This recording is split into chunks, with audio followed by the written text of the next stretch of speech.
तस्मै श्रीगुरवे नमः।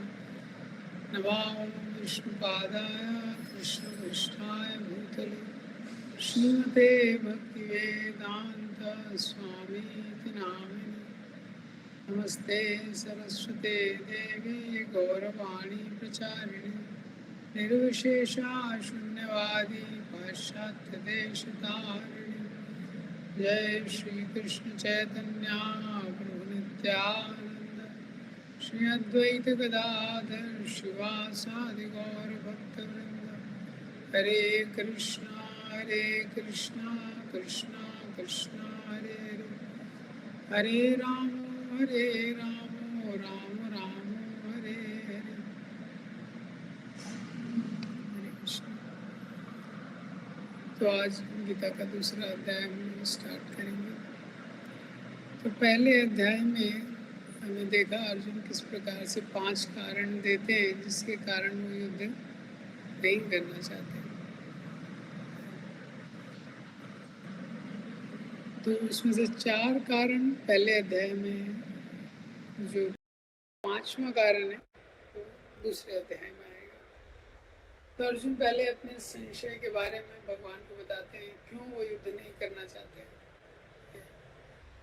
तो इतना सब बताने के कारण 4 कारण जो अर्जुन ने दिए हैं कि क्यों युद्ध नहीं करना चाहते, ये सब बताने के कारण लेकिन फाइनली वो कंफ्यूज हो जाते हैं। उनको समझ नहीं आता मुझे क्या करना चाहिए और क्या नहीं करना चाहिए। तो पहले चैप्टर के एंड में एंड में अर्जुन और कृष्ण का रिलेशनशिप थोड़ा चेंज हो जाता है। जब आता है प्रहसन एवा, भगवान थोड़ा हंसते हैं क्योंकि अभी रिलेशनशिप थोड़ा चेंज हो रहा है। अभी तक मित्र की तरह थे, अब गुरु और शिष्य का रिलेशनशिप। तो यहाँ से जो दूसरा अध्याय स्टार्ट होता है। तो सेकंड चैप्टर है, इसके लिए जो पहला चैप्टर है गीता एक्रोनिम करके बुक है, ने लिखा है याद करने के लिए। तो इस चैप्टर का एक्रोनिम दिया है उन्होंने गीता, GITA, गीता, जिससे हम इसको याद रख सकते हैं। तो जी क्या है? सबसे पहला थीम है इस अध्याय का सरेंडर टू गुरु। जी है सरेंडर टू गुरु, गुरु का आश्रय लेना। तो शुरू के 10 श्लोक 1 से लेके 10 तक। Without surrender to Guru, we cannot understand what is our duty, how to realize our identity. तो बिना गुरु के शरणागत हुए बहुत मुश्किल, हम कभी नहीं समझ। तो 1 से लेकर तक जी गुरु स्पिरिचुअल, I फॉर आइडेंटिटी 11 से 30, श्लोक संख्या 11 से लेकर 30 तक I। तो गुरु का आश्रय लेते हैं। उसके बाद सबसे पहला ज्ञान जो हमको, सबसे फंडामेंटल ज्ञान, सबसे मूलभूत शिक्षा जो भगवान ने गीता में दी है कि हमें शरीर नहीं है, हम आत्मा है। आइडेंटिटी, क्योंकि जो हमारा आइडेंटिटी है उस आइडेंटिटी के अकॉर्डिंग हम लोग कार्य करते हैं। रोल, जो रोल है उसके अकॉर्डिंग व्यक्ति का गोल सेट होता है। अगर वो इंडियन है तो देशभक्त बनेगा, इंडिया के लिए कुछ करेगा। अगर वो होता है तो समाज के लिए कुछ करेगा। जब वो अपने आप को भगवान के दास के रूप में आइडेंटिफाई करता है तो भगवान की सेवा में कृष्ण नित्य दास। जब तक जीव ये उसको अंडरस्टैंडिंग नहीं आता है कि मैं भगवान कृष्ण का नित्य दास हूँ, तब तक उसका जो कॉन्फ्लिक्ट है, जैसे जो अर्जुन के साथ चल रहा है, वो कभी एंड नहीं होगा। क्यों? क्योंकि जो सोचता है कि वो है उसी के अनुसार वो कर्म करता है। तो बाकी जो भी उपाधियां हैं, बाकी जो भी डेजिग्नेशंस हैं, जो भी आइडेंटिटीज हैं इस संसार में, उसमें कॉन्फ्लिक्ट होता है। तो अर्जुन धर्म के आधार पे ही चारों तर्क दे रहा है पहले अध्याय में, लेकिन फिर भी कॉन्फ्लिक्ट है।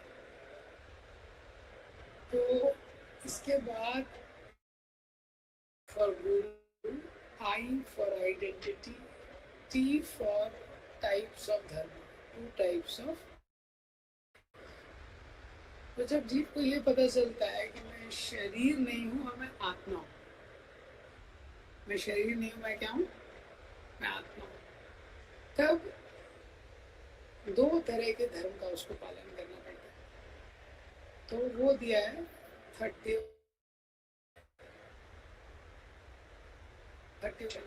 2 तरह के धर्मों के बारे में बताया। तो मैं शरीर नहीं हूँ, मैं आत्मा हूँ, लेकिन आत्मा इस शरीर में।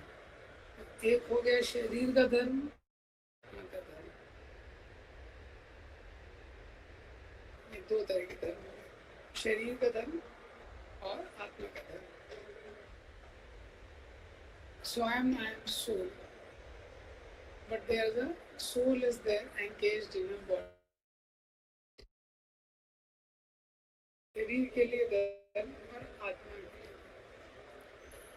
अगर मैं शरीर का धर्म प्रॉपरली करता हूँ तो जो कर्म दिया है, वर्णाश्रम में जो एक्टिविटीज दी है, ड्यूटीज दी है, तो केवल शरीर का धर्म करने से व्यक्ति बार बार इस संसार में उसको आना पड़ता है। वो गलत नहीं कर रहा है, शरीर का धर्म का पालन कर रहा है, सही कर रहा है, लेकिन केवल शरीर के धर्म का पालन करने से क्या होता है, उसको बार बार इस संसार में आना पड़ता है। तो इसीलिए दूसरा ड्यूटी है जो आत्मा का, जो आत्मा के प्रति हमारा रिस्पॉन्सिबिलिटी है। जब आत्मा का रिस्पॉन्सिबिलिटी, आत्मा की जिम्मेदारी को हम करते हैं, उसको बोलते हैं स्पिरिचुअल ड्यूटी। और ये दोनों ड्यूटीज को अगर कोई व्यक्ति अच्छे से करता है तो लास्ट सेक्शन है इसका A for Atmaram, then he will become Atmaram या स्थित प्रज्ञ। तो वापस मैं रिपीट करता हूँ, ये चैप्टर में 4 सेक्शन है मेनली, तो इस चैप्टर को आप याद रख सकते हैं। इस अध्याय में गीता का पूरा समरी दिया हुआ है, पूरा गीता समराइज करके इस एक चैप्टर में दिया हुआ है। तो भगवान ने इसका एक्रोनिम है गीता, जी फॉर गुरु। सबसे पहले भगवान, अर्जुन जब इतना कंफ्यूज है, इतने टेंशन में है, तो सबसे पहले भगवान की शरण लेता है। तो ये सबसे पहला एस्पेक्ट है, तद्विधि प्रणिपाते। तो 1 से लेकर 10 श्लोक तक। उसके बाद 11 से लेकर 30 श्लोक तक है आई फॉर आइडेंटिटी। तो जब गुरु की वो शरण लेता है, जो जगत गुरु कृष्ण है, उनकी शरण लेता है, तो भगवान सबसे पहला ज्ञान अर्जुन को देते हैं कि तुम्हारा स्वरूप क्या है, तुम्हारा आइडेंटिटी क्या है, तुम ये शरीर नहीं हो, तुम आत्मा। तो जब शरीर नहीं है, आत्मा है, उसका ज्ञान देते हैं 11 से लेकर 30 तक। फिर 31 से 53 क्या है, अब शरीर और आत्मा 2 चीज हो गई। हम शरीर नहीं है, हम आत्मा है, लेकिन आत्मा शरीर में है। तो आत्मा के प्रति ड्यूटी और शरीर के प्रति ड्यूटी, ये 2 कर्तव्य हो गए। सो 31 से 53 में वो 2 ड्यूटीज के बारे में बताया। बॉडी का क्या ड्यूटी है, सोल का क्या ड्यूटी है, सोल के प्रति। और वो ड्यूटीज अगर कोई अच्छे से करेगा तो लास्ट ए फॉर आत्माराम, 54 से 72। आत्माराम मतलब स्थित करेंगे। एक चीज होती है knowledge, to know I am not body, I am soul is one thing, to bring it into practice is another thing. एक होता है ज्ञान, एक होता है विज्ञान। तो जो दोनों जिम्मेदारियों को अच्छे से करेगा तो वो स्थित करके उसको ये साक्षात्कार आएगा। तो वो 2.54 से 72 तक वो वाला सेक्शन है, ठीक है। तो इस प्रकार से भगवान ने पूरी गीता को समराइज कर दिया है। जो भी अर्जुन के 5 क्वेश्चन थे, उन 5 क्वेश्चन का आंसर भगवान इस अध्याय में दे देंगे। इसीलिए प्रभुपाद जी ने इसका नाम रखा है कंटेंट्स ऑफ गीता समराइज्ड। और भी इस अध्याय के नाम है आत्मा अनात्मा विवेक योगा, वो भी हम लोग देखेंगे। लेकिन एक एक्रोनिम आप याद रखिए, इससे आपको ये चैप्टर याद रहेगा। GITA पहला सेक्शन है। G for surrender to Guru, G for Guru, I for identity, T for two types of धर्म एंड A फॉर आत्मा। इससे आपको याद रहेगा। सबसे पहले गुरु का शरण लेना है। गुरु का शरण लेंगे तो बताएगा कि हमारा स्वरूप क्या है, हम शरीर नहीं है, हम आत्मा है, इसका ज्ञान देगा। और जब हमको ये पता चलेगा हम शरीर नहीं है, हम आत्मा है, तो हमारा एक और रिस्पॉन्सिबिलिटी बढ़ जाएगा। शरीर के प्रति भी कर्तव्य है और आत्मा के प्रति भी कर्तव्य बढ़ जाएगा। केवल शरीर का कर्तव्य करेंगे, कितना भी सफल होने के बावजूद इस संसार में बार बार आते रहना पड़ेगा। पुनरपि जननम पुनरपि मरणम पुनरपि जठरे जननी जठरे। इसीलिए हमको आत्मा के प्रति भी कर्तव्य करना है। और शरीर और आत्मा का कर्तव्य हम अच्छे से करेंगे तो रिजल्ट क्या होगा, वो आत्मा राम। हमको ये थ्योरी जो है प्रैक्टिस में जब हम करेंगे तो स्थित प्रज्ञ हो जाएगा। तो इसका जो पहला सेक्शन है वो है, अर्जुन इतने सारे प्रश्न करने के बाद कंफ्यूज हो जाते हैं। इतने सारे प्रश्न करने के बाद कंफ्यूज हो जाते हैं, क्योंकि यही पहले चैप्टर का सबसे मुख्य लेसन है। पहला चैप्टर गीता का क्यों इम्पोर्टेंट है, क्योंकि प्रॉब्लम डेफिनेशन है। पहला चैप्टर इसीलिए इतना महत्वपूर्ण है, क्योंकि जब तक प्रॉब्लम क्लियर नहीं होगा आप सोल्यूशन व्यक्ति लेगा नहीं। कोई व्यक्ति डॉक्टर के पास जाता है लेकिन वो कन्विंस ही नहीं है बीमार हूँ। सो इंग्लिश में सेइंग है, no curing for a patient to believe himself in good health. आप उस पेशेंट को क्योर नहीं कर सकते हो जो कन्विंस है कि मेरी हेल्थ अच्छी है। इसी तरह है, अगर प्रॉब्लम ही नहीं है, प्रॉब्लम क्लियर नहीं है कि क्या सोल्यूशन नहीं दे सकते। तो पहला चैप्टर प्रॉब्लम को डिफाइन कर रहा है। प्रॉब्लम क्या है इस संसार में, जब तक व्यक्ति सेल्फिश तरीके से सोचता है तो उससे दो चीजें होती है, एक है फ्रस्ट्रेशन, दूसरा है inability to come to sound conclusions.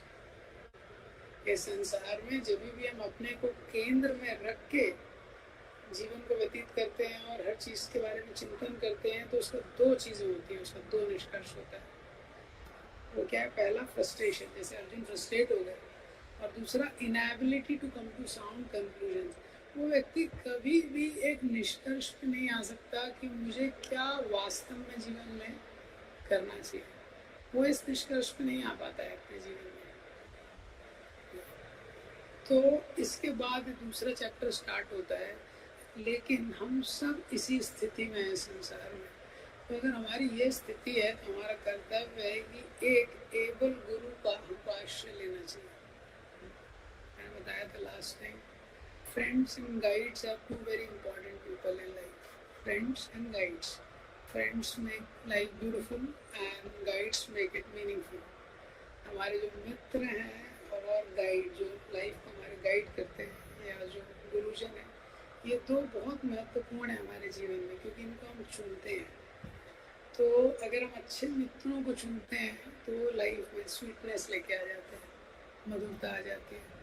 और अच्छे गाइड्स को चुनते हैं जो हमको अच्छे से निर्देशन दे सकते हैं शास्त्रों के आधार पर, तो लाइफ मीनिंगफुल हो जाती है। तो यहाँ पे अर्जुन ने बेस्ट गाइड और बेस्ट फ्रेंड को चुना। वो बेस्ट फ्रेंड भी है, बेस्ट गाइड भी है, जो कृष्ण है। Krishna is the best friend, is the best guide at a best place. भगवान सबसे अच्छे मित्र हैं, सबसे बेस्ट गुरु हैं, सबसे अच्छे स्थान पे हैं। सर्वस्य चाहम हृदय सन्निविष्ट। तो अर्जुन उनकी शरण लेते हैं, कृष्ण को शरणागत होते हैं। अर्जुन कृष्ण को बताते हैं क्यों वो युद्ध नहीं करना चाहते।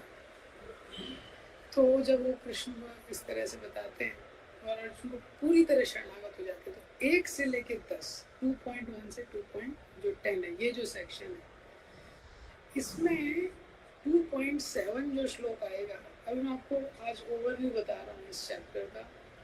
ये 2.7 जो श्लोक आएगा जहाँ पे अर्जुन भगवान को शरणागत होते हैं, बहुत ध्यान से इसका तात्पर्य पढ़िएगा। बहुत अच्छा तात्पर्य प्रभुपाद जी ने लिखा है।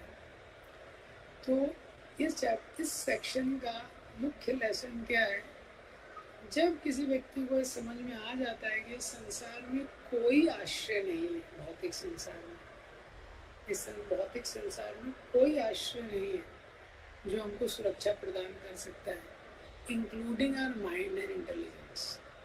हमारा शारीरिक सामर्थ्य, हमारी बुद्धि, हमारा मन, कोई भी हमको पूरी तरह से सुरक्षा प्रदान नहीं कर सकता है। तब व्यक्ति क्या करता है, वो पूरी तरह से आश्रय लेता है एक स्पिरिचुअल अथॉरिटी का। उदाहरण आता है गजेंद्र का। गजेंद्र बहुत बड़े राजा थे, हाथियों के राजा थे, बहुत शक्तिशाली थे, बहुत सारे मंत्री थे, बहुत सारे सेवक थे।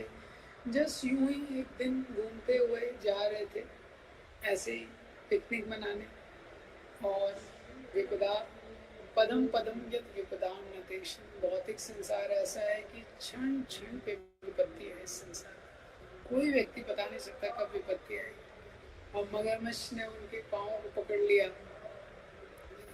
और उस समय उनको इतना कष्ट हुआ। भागवतम में उसका वर्णन है। राधानाथ महाराज ने एक लेक्चर दिया, आप लोग सुन सकते हैं, बहुत सुंदर लेक्चर, 40 मिनट्स का कुछ लेक्चर है, व्हाट सरेंडर मीन्स। इसको ऑन डिजायरी पे डालेंगे तो आ जाएगा। तो 2.1 से 2.10 का थीम है सरेंडर टू स्पिरिचुअल मास्टर। गुरु का आश्रय ग्रहण करना इम्पोर्टेंट है, और वो व्यक्ति तब कर पाता है अच्छे से जब उसको समझ में आता है कि अपनी बुद्धि, अपना मन या अपनी शक्ति और सामर्थ्य से मैं कभी भी इस संसार से बाहर नहीं निकल सकता। तो जो दूसरा सेक्शन है 2.11 से 30, ये सेक्शन में भगवान बता रहे हैं कि हम शरीर नहीं है, हम आत्मा है। हमारा आइडेंटिटी क्या है, हम आत्मा है। तो शरीर को हम बचा नहीं सकते और आत्मा को कोई मार नहीं सकता। शरीर इतना ज़्यादा वल्नरेबल है, शरीर इतना ज़्यादा वीक है, हम चाहे योगा कर लें, कुछ भी कर लें, किसी भी अच्छे डॉक्टर के पास चले जाएं, लेकिन इसको अंततोगत्वा इसको बचाया नहीं जा सकता है और आत्मा को मारा नहीं जा सकता। ये सिद्धांत है। तो आत्मा के जो कैरेक्टरिस्टिक्स हैं 2.11 से 30 में भगवान ने बताया। तो जब शरीर को बचाया नहीं जा सकता है, आत्मा को मारा नहीं जा सकता है, इसका मतलब क्या है? इस सेक्शन का प्रैक्टिकल एप्लीकेशन है। इस संसार में सुख दुख, मान अपमान, द्वंद्व, ये जो द्वंद्व है, हानि लाभ, जय पराजय, इसको सहन करते हुए आत्मा के प्रति जो हमारा कर्तव्य है वो हमको करते रहना चाहिए। क्योंकि अगर किसी को पता नहीं है कि हम शरीर नहीं है, आत्मा है, तो उसका पूरा ध्यान शरीर पे चला जाता है। शरीर को कैसे बेस्ट रखना है, इसका कैसे ध्यान अच्छे से रखना है। शरीर का ध्यान तो रखना है, लेकिन उतना ही जिससे कि ये सेवा में लगाया जा सके। शरीर को बहुत ज़्यादा आराम देना जीवन का उद्देश्य नहीं है, इसको सेवा में लगाना उद्देश्य। तो शरीर में इसलिए हमको थोड़ा सहन करना पड़ेगा। कितना भी अरेंजमेंट करें, सहन करते हुए आत्मा के कर्तव्य पे ध्यान देना। उसके बाद 2.31 से 53 इस सेक्शन में 2 ड्यूटीज। अब हम शरीर नहीं है, आत्मा है, तो 2 चीजें हो गई, एक शरीर और एक आत्मा। तो शरीर के प्रति कर्तव्य है वो 2.31 से 38 में दिया है, और फिर आत्मा के प्रति भी कर्तव्य है 2.39 से 53 में, वो सेक्शन शॉर्ट में लिया है। तो जो शरीर का एक स्वधर्म होता है, कोई ब्राह्मण है, कोई क्षत्रिय है, कोई वैश्य है, कोई शूद्र है, सबका अपना अपना स्वधर्म है। वो स्वधर्म का उसको पालन करना है। तो वो स्वधर्म का पालन करेगा तो भौतिक संसार में उसको कुछ अच्छा रिजल्ट मिलेगा। ब्राह्मण है, अपने ब्राह्मण के धर्म का पालन करेगा। क्षत्रिय है, सुनते हैं कि क्षत्रिय की अगर धर्म युद्ध में मृत्यु होती है तो जो क्षत्रिय है वो स्वर्ग जाता है। तो कोई भी स्वधर्म का पालन करेगा, भौतिक संसार में उसको रिजल्ट मिलेगा। और फिर जब आत्मा के प्रति धर्म का पालन करेगा तो आध्यात्मिक जगत में उसकी चेतना का विकास होगा और कर्म के बंधन से मुक्त होगा। और 2.54 से 72 है स्थित प्रज्ञा। स्थित प्रज्ञा मतलब जिसका जो प्रज्ञा है वो स्थित हो चुकी है, वो फिक्स हो चुका है कृष्ण कॉन्शियसनेस में। तो जब वो अपनी दोनों जिम्मेदारियों का अच्छे से निर्वाह करता है तो क्या होता है, वो कृष्ण कॉन्शियसनेस में फिक्स हो जाता है। जैसे व्यक्ति कृष्ण कॉन्शियसनेस में फिक्स होता है तो भौतिक संसार का उतार चढ़ाव उसको इतना प्रभावित नहीं करता है। अपूर्यमानम अचलम प्रतिष्ठम समुद्रमापा प्रविशन्ति यत्र तद्वत् कामायं प्रविशन्ति सर्वे स शान्तिमाप्नोति न कामकाम। 2.72 में भगवान बताते हैं कि जब वो अपनी जिम्मेदारियों का निर्वाह स्वधर्म का और आत्मा के प्रति जो धर्म है वो अच्छे से करता है तो उसका रिजल्ट ये है कि भगवान की उस पर मर्सी होती है। तो उसका मैनिफेस्टेशन कैसे होता है, भगवान की कृपा का उसके जीवन में उसकी जो चेतना होती है वो विकसित हो जाती है, इवॉल्व हो जाती है। और जो चेतना है वो भगवान की भक्ति में स्थिर हो जाती है। तो वो जो चेतना है वो समुद्र की तरह है। जैसे समुद्र में इतनी नदियाँ प्रवेश करती हैं, गर्मी के समय कितना ही टन पानी चला जाता है, समुद्र प्रभावित नहीं होता। इसलिए इच्छाएं आती हैं जाती हैं लेकिन वो प्रभावित नहीं होता। तो भगवद गीता का ये जो दूसरा अध्याय है इसमें क्या है, इसका नाम दिया गया है एक तो सांख्य, प्रभुपाद जी ने नाम दिया है सांख्य योगा, प्रभुपाद जी ने नाम दिया है कंटेंट्स ऑफ गीता समराइज्ड। तो पहले अध्याय के एंड में जब अर्जुन ने अपना विसृज्य सशरम चापम शोक संविघ्न मानसा, पहले अध्याय के एंड में अर्जुन ने अपना धनुष नीचे रख दिया और शोक से एकदम त्रस्त हो गया। ये तो अब इस अध्याय में भगवान ने अर्जुन के 5 क्वेश्चंस हैं उनका भी आंसर किया। तो सबसे पहले इस अध्याय का जो 1 to 10 है, तो सबसे पहले तो 2.6 में अर्जुन कंफ्यूज हो जाते हैं। तो 2.6 में अर्जुन बोलते हैं, अभी तक तो 4 रीज़न दिए थे। तो पहला रीज़न दिया था कि मैं इनको कैसे मार सकता हूँ, उसको दया आ जाती है, तो मेरे स्वजन है और अगर मैं इनको मारूंगा तो किसके साथ भोग करूँगा, और इनको अगर मैं मारूंगा तो कुछ परंपरा का नाश हो जाएगा और इनको मारने से मुझे पाप लगेगा। ये 4 कारण दिए थे। अब यहाँ पे अर्जुन को लगता है ये सब तो उसने एनालिसिस कर लिया, तो अर्जुन बोलते हैं मुझे ये भी नहीं पता कि हमें जीतना चाहिए कि हारना चाहिए। तो अगर कोई क्रिकेट की पिच पे पहुंच गया और अब किसी का ऐसा भाव है तो मुझे यही नहीं पता जीतना चाहिए कि हारना चाहिए, तो मैच खेल सकता है क्या? मैच नहीं खेल सकता। तो इसीलिए अर्जुन क्या है, अनडिसाइसिव हो गए। अर्जुन को लगा कि मैं ये डिसीजन कैसे ले सकता हूँ, कैसे मैं डिसीजन ले पाऊंगा, कंफ्यूज हो गया।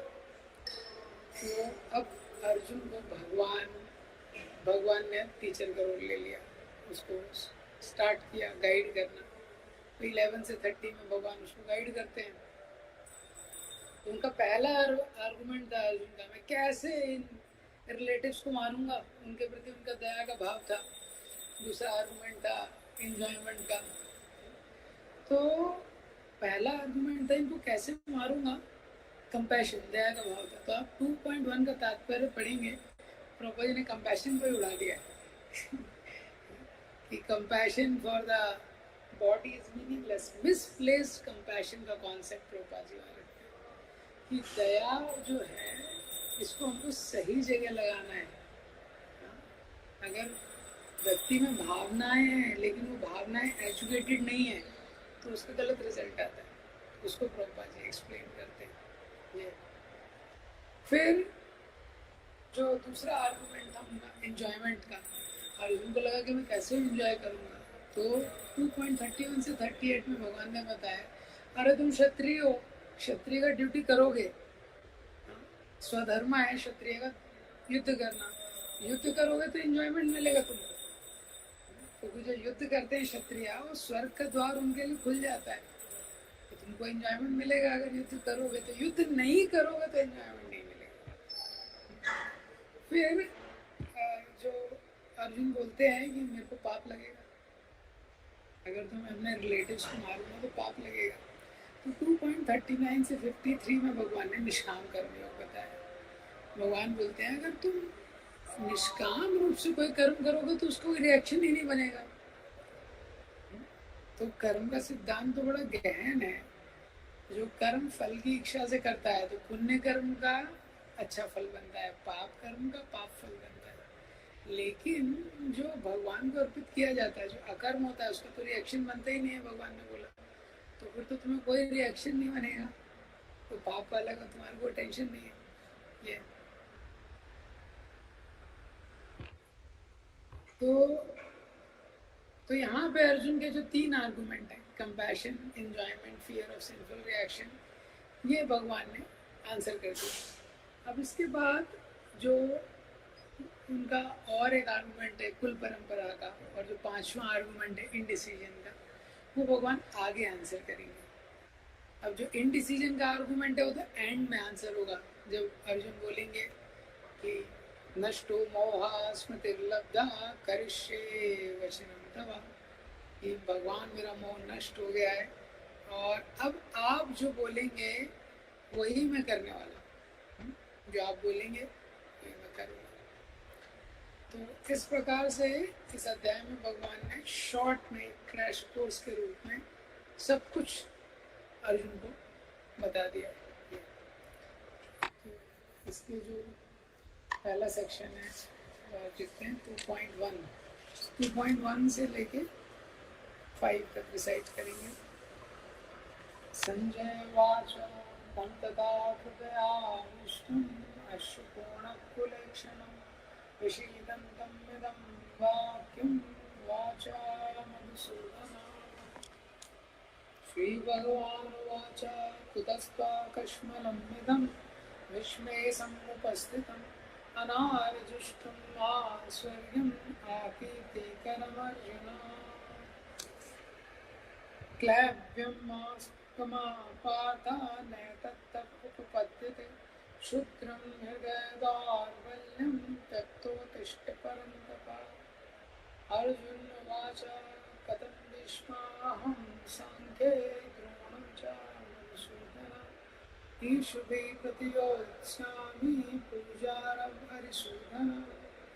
गुरून् हत्वा हि महानुभावान् श्रेयो भोक्तुं भैक्षमपीह लोके हत्वा पितामहांश्च गुरूनिहैव मुञ्जीय भोगान् विप्रतिज्ञाम्।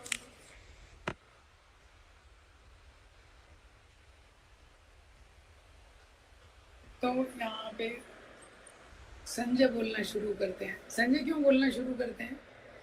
क्योंकि जब अर्जुन अपना धनुष नीचे रख देते हैं, विसृज्य सशरम चापम, शोक संविघ्न मानसा, और शोक से भर जाते हैं, तो धृतराष्ट्र खुश हो जाता है ये सुन के।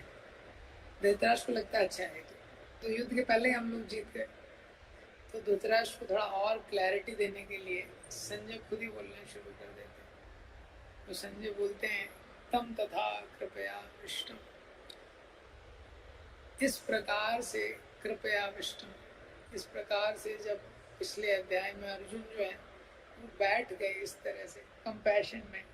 कृपया मतलब वीकनेस कॉज्ड बाय कंपैशन, ये स्पिरिचुअल कंपैशन नहीं है, ये weakness which is caused by compassion. तो कृपया से आविष्ट होके, आविष्ट मतलब इतना ज्यादा, आविष्ट मतलब व्यक्ति भर गया उससे। तो अश्रुपूर्ण कुलेक्षणम, ये क्षणम मीन्स आंखें, पूर्ण, पूर्णाकुल मतलब आंसुओं से भरी हुई। अश्रुपूर्ण कुल एक क्षणम, एक क्षणम मतलब आंखें। अर्जुन की आंखों में आंसू, इतने ज्यादा आंसुओं से भरी हुई थी आंखें। His eyes were drilling with tears, इतना ज्यादा अर्जुन की आंखों से आंसू गिर रहे थे। विषीदंतम विदम वाक्यम, विषीदंतम, अर्जुन बहुत शोक कर रहे थे, और अर्जुन को शोक करते हुए देख के इस प्रकार के शब्द मधुसूदना उवाचा मधुसूदन, भगवान कृष्ण ने इस प्रकार के शब्द बोले। अर्जुन की स्थिति को देख के भगवान ने इस प्रकार के शब्द बोले। अर्जुन की स्थिति क्या है? स्थिति वो पिछले चैप्टर से ही कंटिन्यू हो रही है। तम तथा कृपया विष्टम, अर्जुन का हृदय में बहुत दया है अपने स्वजनों के प्रति, ये, और उसके कारण वो वीक हो गए हैं, वो धनुष उठा नहीं पा रहे हैं।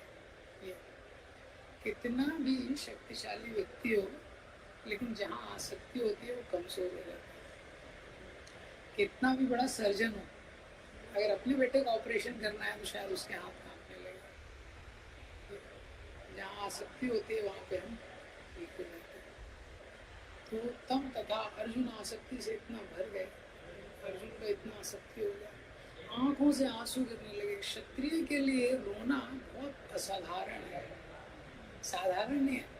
तो हम लोग सोचेंगे आंसू गिरे तो ठीक है, ये तो संसार में चलते ही रहता है ये, लेकिन पर्सन क्षत्रिय ऑर्डर में वो व्यक्ति जो क्षत्रिय है उसके लिए इस प्रकार का जो भाव है बहुत ही ज़्यादा,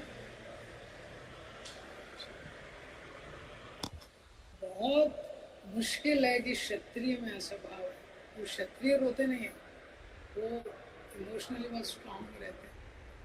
उदाहरण आता है कर्ण का। जब कर्ण है धनुर्विद्या के लिए वो परशुराम से सीखना चाहते थे अस्त्र विद्या, लेकिन परशुराम ने शपथ ली थी कि मैं केवल क्षत्रियों को सिखाऊंगा, ब्राह्मणों को कभी नहीं, वो ब्राह्मणों को सिखाऊंगा, क्षत्रियों को नहीं सिखाऊंगा।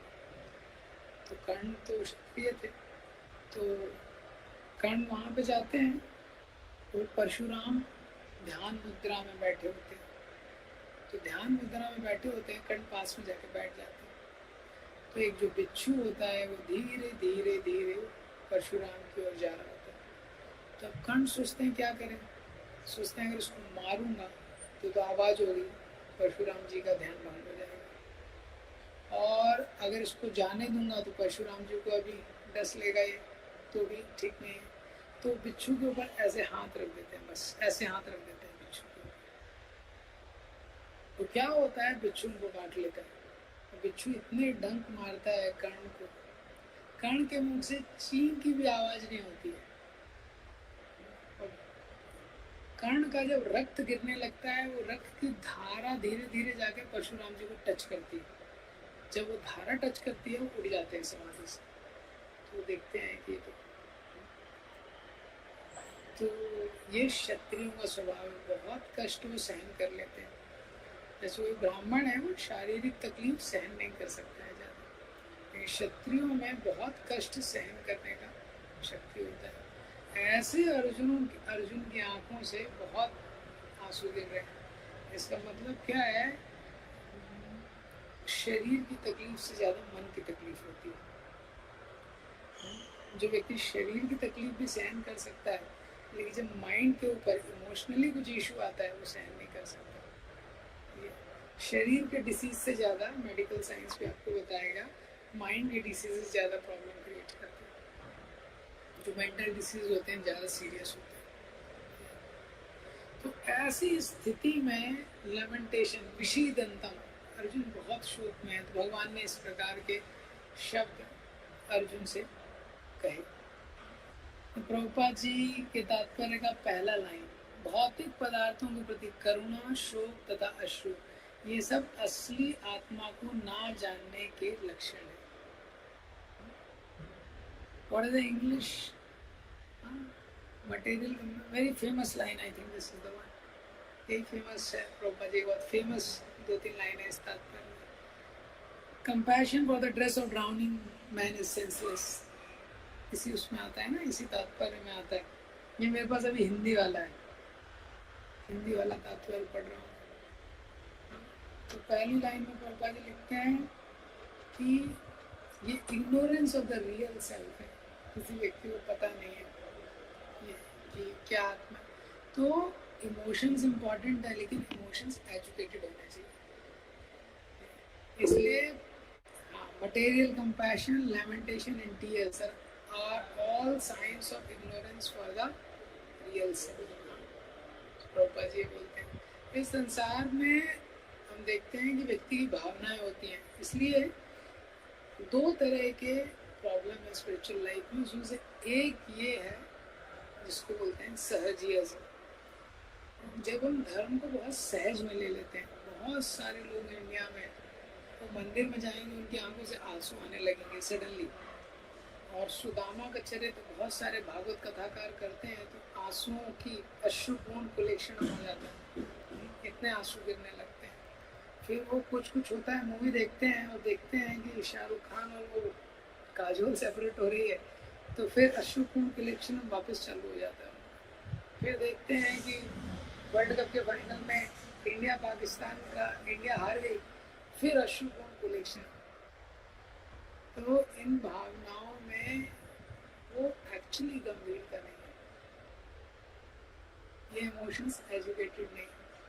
तो एजुकेटेड इमोशंस अलग होते हैं, तो आत्मा के स्तर पे। इसलिए धर्म की क्रियाओं को सहज में नहीं लेना चाहिए, इसलिए शुरू में विधि के बारे में बताया। प्रभुपाद जी तात्पर्य में लिखते हैं, डूबते हुए मनुष्य के वस्त्रों के लिए करुणा अमूर्तता होगी।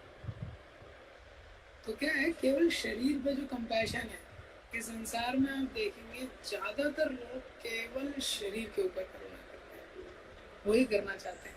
आजकल आप देखेंगे माता पिता भी रहते हैं जो बोलते हैं हेल्थ कैसा है व्यक्ति का, तो हाँ शरीर का ध्यान रखना है, लेकिन उसके ऊपर चेतना कैसा है ज्यादा चर्चा नहीं है।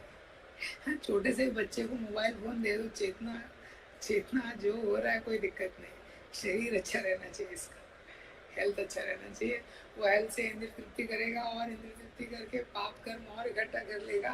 हाँ, माता पिता के लिए भी प्रॉब्लम करेगा, खुद का लाइफ भी कंफ्यूज कर लेगा। तो जो जो सोल के प्रति हमारा जिम्मेदारी है बहुत इम्पोर्टेंट है। अभी हम लोग यहाँ पे गोरखपुर में अभी प्रेमानंद प्रभु जी आए हुए हैं, प्रभु जी से मैं मीटिंग करवा रहा था कुछ डिवोटीज का, जो कांग्रेगेशन डिवोटीज। तो यहाँ पे माता जी हैं, काफ़ी बड़े ज्वेलर हैं यहाँ के, तो उनके हस्बैंड का रिसेंटली डेथ,